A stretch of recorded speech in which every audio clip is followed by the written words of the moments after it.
याद उसे किया जाता है जिसे कोई भूल चुका हो या भुला रहा हो। वो कभी न भूलने वाली एक शख्सियत थी। मैं नीता को बचपन से जानता हूँ और छाछी कुआं में हमारे कई रिश्तेदार थे। जहाँ की वो बेटी थी तो हमारी भतीजी होती थी। नीता महिला विद्यालय में पढ़ती थी। सबसे पहले हमने नीता को 83 में देखा था, जब ये टेस्ट देने आई थी। आर्ट्स कॉलेज में एंट्रेंस का एग्ज़ाम होता था, उसमें आई थी ये। तो हमें तब से मालूम था कि ये नीता है और ये हमारे सेक्शन में होगी। सामने ही क्लास था, हम लोग साथ ही बैठते थे, लेकिन नीता बहुत शाई थी शुरू में। कॉलेज में जैसे हमसे 3 साल जूनियर थी, तो एक इंट्रोडक्शन पार्टी होती है, जैसा कि उसी समय मुलाकात हुई थी। और मुझे ध्यान है कि वो बहुत इमोशनल थी और थोड़ा सा जो इंट्रोडक्शन हो रहा था तो उसमें तो थोड़ा वो नर्वस हो गई थी, शायद रोने लगी।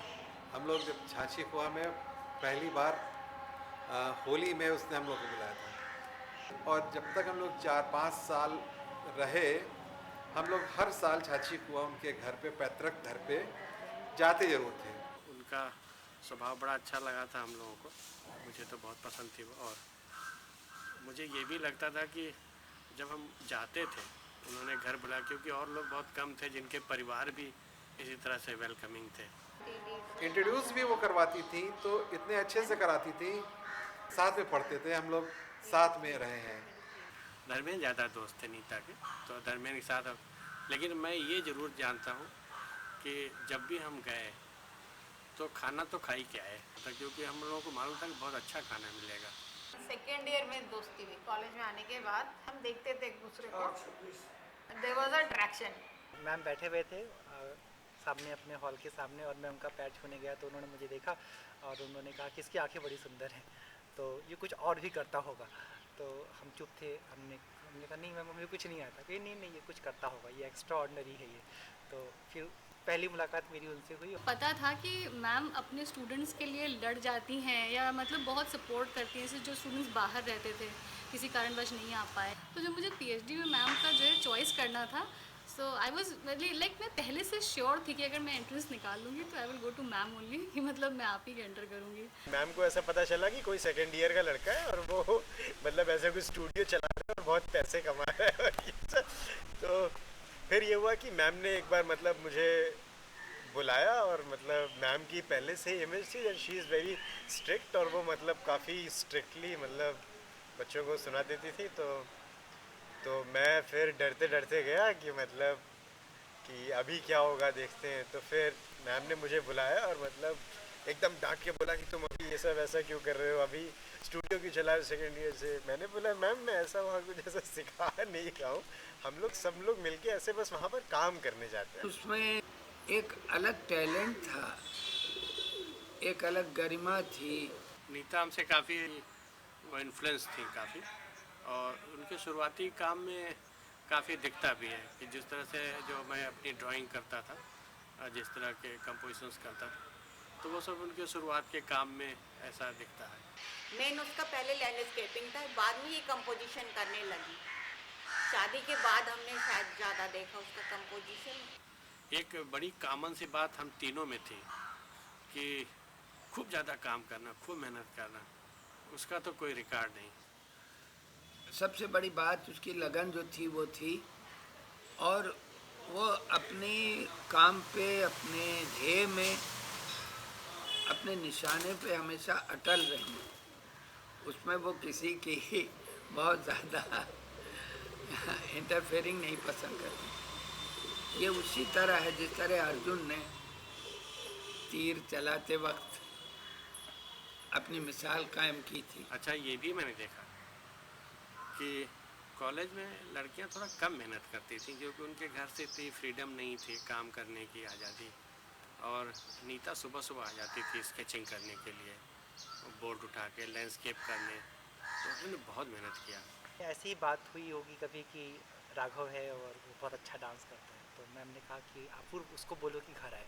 तो मेरी सिटी पिट्टी गुल की हमने कहा अपूर्व भैया यहाँ तो सही था कि 6 घंटे में निपट जाते थे, अभी घर जाके डांट पड़ेगी हमें। ये नहीं नहीं, जाओ घर तो जाओ पहले एक बार। तो जैसे तैसे करके भैया के साथ ही हम लोग मैम के घर गए और इतना सुंदर घर मैंने कभी नहीं देखा था, और मैं तो बस घर ही देख रहा था और मैम निकल के आए। और जो मैम कॉलेज में थे वो घर पे बिल्कुल नहीं थे, इतने सॉफ्ट और इतने हम्बल। तो फिर अच्छा ऐसा करो कि 25 को कला गाँव में तुम्हारा फंक्शन रख दें, मेरा एक रिजॉर्ट है और वहाँ पे करना है तो तुम्हें करना है। तो हमने कहा कि ठीक है मैम करते हैं। कला गांव उसके सपनों का स्वर्ग था, और उसमें जो कुछ भी था, जब शादी हो गई और धर्मेंद्र जी के साथ, तो मैंने पाया कि जैसे बिल्कुल शिव और पार्वती एक दूसरे के लिए ही बने थे। गांव देहात से दूर होते शहर के तौर तरीकों को, उनके गांव, उनके प्रदेश, उनकी मिट्टी, उनकी पहचान की सुगंध सौंपने का जो वहाँ कारोबार था वो अद्भुत था। दरवाजे से दाखिल होते ही किस तरह से स्वागत होता है, रोचना लगता है, फूल अर्पित किए जाते हैं। जो हमारा आप धर्मेंद्र जी और नीता जी ने मिलकर के कला गांव जो बनाया, बिल्कुल अद्भुत ये चीज़ है, क्योंकि ऐसे बड़े प्रोजेक्ट के बारे में छोटे मोटे किसी इंडिविजुअल की हैसियत नहीं होती, क्योंकि ये सब बड़े लोगों का काम है, पैसे वाले बड़े इंडस्ट्रियलिस्ट लोग कर सकते हैं। लेकिन उनके अंदर एक चीज़ थी कि नहीं, हमको ये करना है। और उसके बाद भी हमने महसूस किया कि समय के साथ अपने को आगे बढ़ाते रहना, कि वो किस तरह से टिफ़िन का जो उन्होंने किया था उद्योग, उसका मैं बड़ा ही प्रशंसक रहा। बहुत सारी ऐसी डिशेज़ हैं जो अभी नहीं बनती हैं, हम लोगों की किचन से गायब हो गई हैं। ट्रेडिशनल सी कुजीन्स बहुत सारी ख़त्म हो गई हैं। तो कला गाँव में अक्सर मैं बोलता था कि जैसे फरे थे, तो फरे हुए और शकरकंद की खीर मैंने फ़र्स्ट टाइम कला गाँव में ही खाई थी, तो वो मैम ने ही बनवाया था। आज की तारीख में अगर आप किसी से पूछिए तो बता देगा कि हाँ एक वहाँ पे डेस्टिनेशन है फैजाबाद रोड पे कला गाँव कला के गाँव पास है। ही नहीं है। किसी ने मुझसे कहा कि यार वहाँ अगर शादी करें, तो हमने कहा शादी करेंगे तो मैं नीता जी से पूछ लूँगा। तो हमने कहा नीता जी कितना कंसेशन देंगी? कहने के तुम्हारे दोस्त की शादी है तो कोई पैसा नहीं। क्या कहूँ मैं, बहुत बड़ा दिल है उनका। दोस्तों के लिए बहुत अच्छी दोस्त थी, है ना, मेरे लिए भी, क्योंकि अच्छा यही होता है कि अगर आपके बारे में कोई बुरा बोले, आप जाके उनको बताएं तो हमको भी दुख होगा, तो वो वहीं पे निपटा देते थे। ये बात ठीक है कि कोई कुछ कहेगा तो, और इससे भी ज़्यादा अच्छी बात मुझे लग रहा कि हाँ, मेरा पक्ष लेती थी वो। अगर कोई हो तो नीता हमारे पक्ष में बोलती थी। 15-16 साल बाद हम लोग सब एक साथ मिले। हाँ, 83 से जो टाइम था ना, हम we used to remember those days, 83 days. Student से बहुत अच्छी कनेक्टिविटी थी। हम देखते थे, अभी हम लोगों के पास इतने स्टूडेंट नहीं होते, नीता जी के पास हमेशा 10-15 स्टूडेंट उनके पास रहते थे। मैम कहते थे कि राघवेंद्र हमेशा अपने काम से अपना इंट्रोडक्शन देना, क्योंकि सच्चा कलाकार और सच्चा इंसान वही होता है जिसका काम उसके 2 कदम आगे आगे चले। आपके काम से आपकी पहचान होती है। आप वो ढोल के पुल वाली बात नहीं करनी है कि I am artist, I am artist. Ma'am को बात करना बहुत पसंद था, अपने एक्सपीरियंसेस बताना, अपने कॉलेज के एक्सपीरियंसेस और अपने टीचर्स के बारे में बताते रहते थे, और वो बहुत मज़ा आता था उनसे सुन के। She was a very joyous person, जो भी बताती थी बहुत खुल के बताती थी। She wasn't diplomatic at all. जब मैं उनके घर आती थी तो बहुत ही पर्सनल कनेक्ट फील होता था उनके साथ। वो कभी भी स्टूडेंट की तरह नहीं, बहुत कंफर्ट जोन में, ऐसे नहीं कि मतलब एज मैं टीचर हूँ तो स्टूडेंट, तो बहुत ही कंफर्ट जोन रहता था। जब मैम कभी ब्लू कलर पहन के आते थे या फिर मैम कभी मरून कलर पहन के आते थे, तो मैम की जब साड़ियों का, तो मैम मुझे बोलते थे कि ये मूंगा सिल्क है या टसर सिल्क है और ये कॉटन सिल्क है। तो मुझे वैरायटी भी पता चली कपड़ों की कि किस कपड़े का क्या इंप्रेशन आता है, किस कपड़ों का क्या टेक्सचर आता है, और कॉम्बिनेशन, जो कलर कॉम्बिनेशन है। और मैम के काम से मैं बहुत इंस्पायर था। मैम ने मुझे एकदम से बुलाया कि अमित इधर आओ, ठीक है। तो मैं आया कि मैम बताइए क्या हुआ। तो मैम ने बोला, एकदम से बोला कि अमित चलो वाइन पीते हैं। मैं एकदम डर गया कि ये क्या हो गया मैम को, कि मतलब वाइन पीते। सो शी टोल्ड मी कि मतलब कि रोशना बताती है कि ऐसा मतलब काफ़ी अच्छा माहौल है हमारे टीचर्स के साथ बैठ के, टीचर्स और स्टूडेंट्स साथ में बैठ के ड्रिंक करते हैं। मैम का जिस दिन टर्न था, तो उस दिन बच्चे गए और मेरे रूममेट ने अपना काम सबमिट किया और उसने मेरा एनवेलप भी दिया कि मैम ये राघवेंद्र का काम है। मैंने कहा कौन है राघवेंद्र? तो कि मैम एक्चुअली वो घर गया हुआ है, वो है नहीं, तो उसने अपना काम, उसका काम पूरा है और ये उसका काम है, मैं नहीं लूँगी जब तक वो बड़े नवाबजादे हैं कि इतनी भी उनके पास समय नहीं है कि अपना काम खुद सबमिट करने चले आएँ। उनका ऐसा करिए, जब वो आएंगे तब उनका देखा जाएगा, अदरवाइज़ मैं उनको फेल कर रही हूँ, मैं उनको नंबर नहीं दूँगी। क्या होता था कि तो 15 दिन पहले मैम ने बताया कि, और हम लोग अपने सीनियर से पूछ के बैठे कि मैम कितने लैंडस्केप्स मांगेंगे, तो सीनियर्स ने बताया कि हाँ 10-12। हम लोग 15 दिन मैम के पास पहुँचे, मैम ने बोला 50 लैंडस्केप्स। फिर मैं डरते गया मैम के पास, मैम तुम ही हो राघवेन? हमने कहा हाँ मैम। कहाँ थे? हमने कहा कि मैम एक्चुअली घर पे था। तो कोई मतलब नहीं आपको, ये है। फिर मैम अपना ब्ला ब्ला ब्ला में थे। फिर जब थोड़ा शांत हुए, हमने कहा कि मैम सिस्टर की शादी थी और जाना ज़रूरी था, और मुझे नहीं पता था कि मेरा होना है, या फिर मुझे नहीं पता था कि बगैर मेरे नहीं पॉसिबल है। मैम ये मेरा काम देख लीजिए आप। तो फिर उन्होंने कहा दिखाइए, तो मैंने उनको काम दिखाया, उन्होंने काम की नज़र डाली और मेरे ऊपर देखा। फिर उन्होंने कहा ठीक है जाओ, नंबर तो मैं तुमको नहीं दूंगी। फिर भी मतलब you are trying to cut corners कि हाँ ये थोड़ा ऐसे कर देते। किसी एक लैंडस्केप में हमने सिर्फ पेड़ ही बना दिया, किसी पूरा सीन हम लोगों ने कंपोज नहीं किया, सिर्फ कभी ऐसे सिर्फ पेड़ को स्केच कर दिया, जस्ट टू कि हम लोग मतलब 50 लैंडस्केप कंप्लीट कर पाए। सब लोग एक दूसरे को फ़ोन करके पूछ रहे हैं, अरे यार मैम तो बहुत सुनाएंगी, मैम तो बहुत सुनाएंगी। उनका कैनवास बहुत ही विस्तृत था, वो हर चीज़ में बड़ी आगे थी और कुशल थी। हम ऐसे बहुत सारे लोगों को जानते हैं कि जो लोक कला में काम करते हैं, लेकिन जिस तरह नीता जी करती थी उस तरह कोई नहीं करता था। शादी के बाद जब हम मिले तो उसने अपने सारे कंपोजिशन हमको दिखाए ऊपर रूम में ले जाके। तो उसमें हमने पूछा ये दो लड़कियां ऐसे झूला झूल रही हैं, बड़ी बड़ी चोटी है। तो हमने कहा चोटी तो तुम्हारी भी थी बड़ी।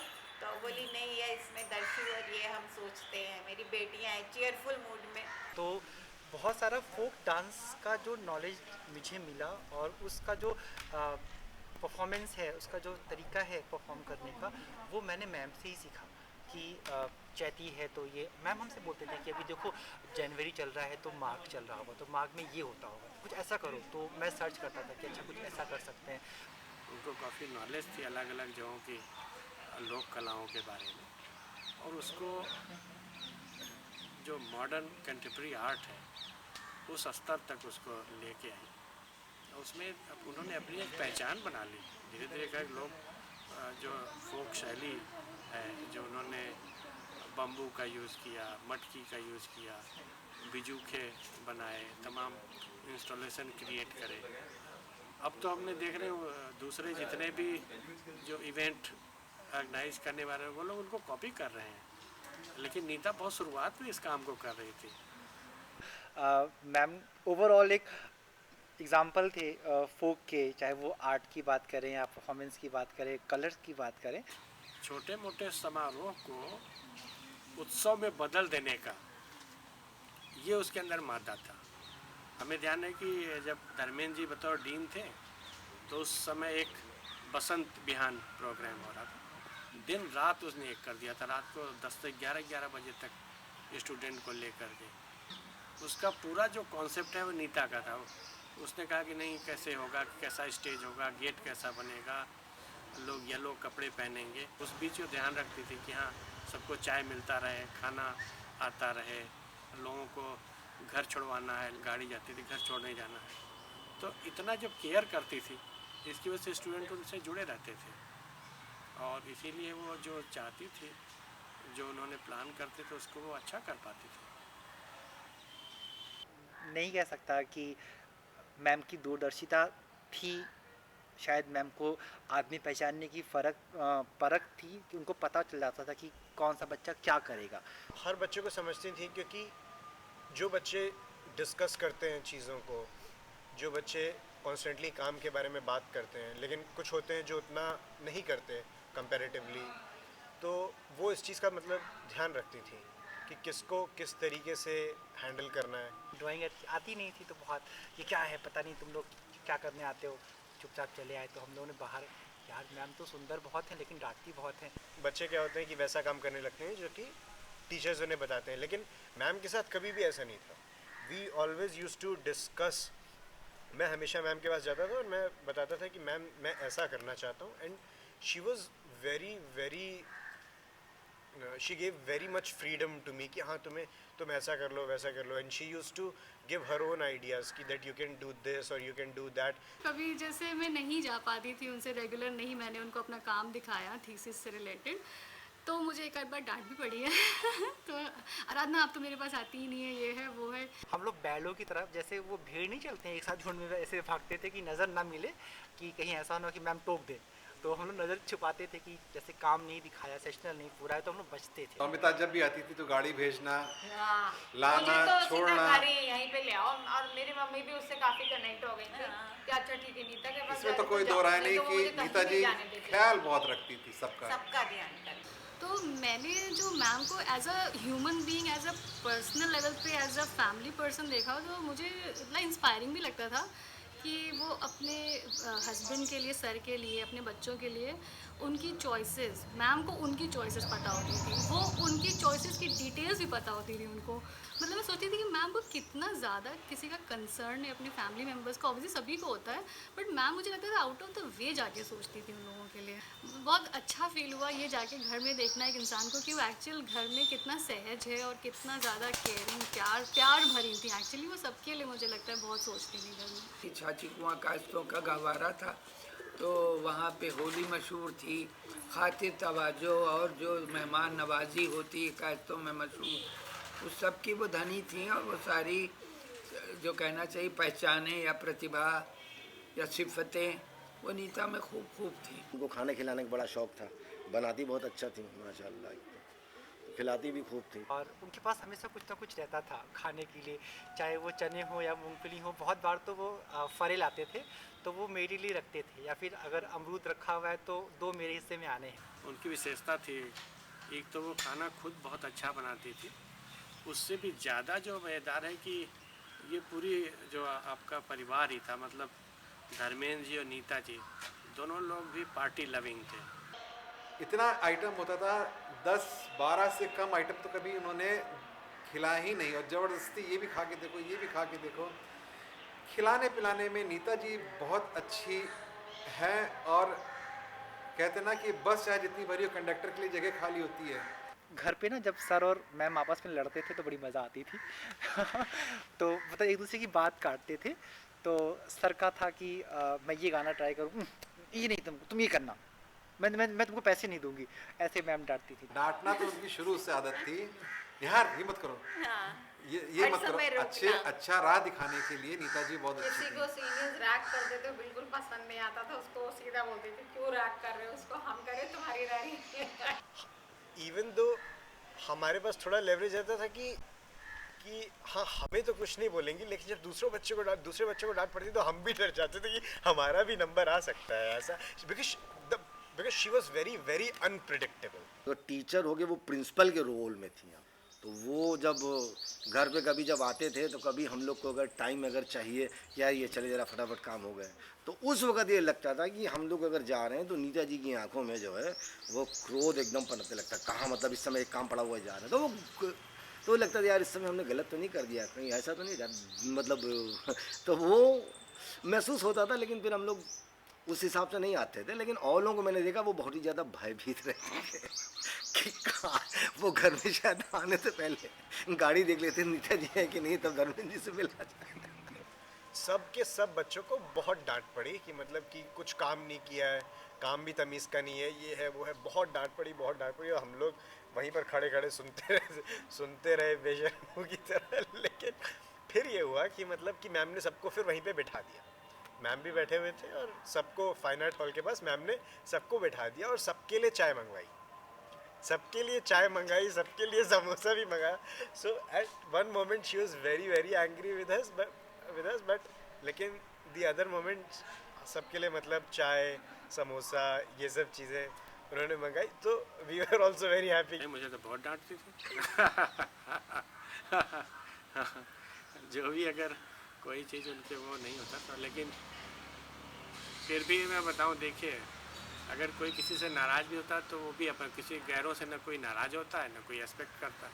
कुछ लोग आपसे ऐसे बोल रहे हैं लेकिन पीछे आपके ऐसे हैं। She wasn't like that, if she did not like a particular person, everybody would know that she doesn't like this person or she doesn't like that person.